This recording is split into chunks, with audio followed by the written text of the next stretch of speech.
I was an evangelist, and we started feeling a draw to this area. In prayer at one of the conferences, God spoke directly to me, showed me a star, and the star happened to be over a city that I had never heard of before and had never seen. That was Seminole, Florida, out of all places. I called my pastor, let him know what God said, and the next day we drove to the city, saw indeed it really was a city, felt the witness of God, and that was the beginning of the call here.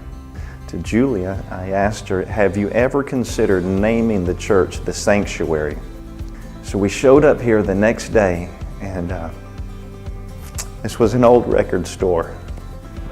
And I'll never forget the day that we walked in and the record store owner said, are you the pastor? He said, did they tell you the name of this building? I said, I don't know what you're talking about.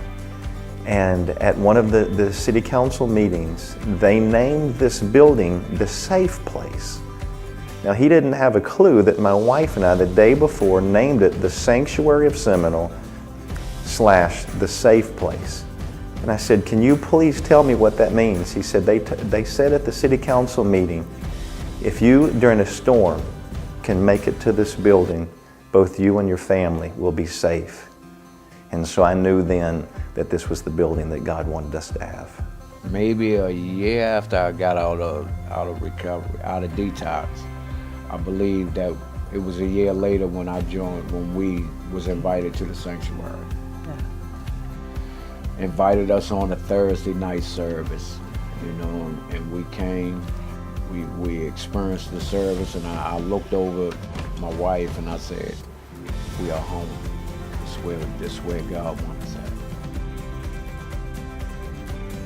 We were on the brink of divorce. I mean, literally ready to call it quits. And we were able to hit it head on and get breakthroughs and deliverance. And our lives have never been the same since. I mean, it was like literally being reborn and having a whole new life. Seeing a real man of God is what made it a lot different. Knowing that there was a depth in living for God that we'd never seen before or really experienced. But I want to be a part of something this fabulous. I want to know that I did what I could to participate in reaching someone, not just with a conversation, but with my finances. I'm rejoicing and grateful to the United Pentecostal Church for investing in the Sanctuary of Seminole. Thank you for giving to Christmas for Christ.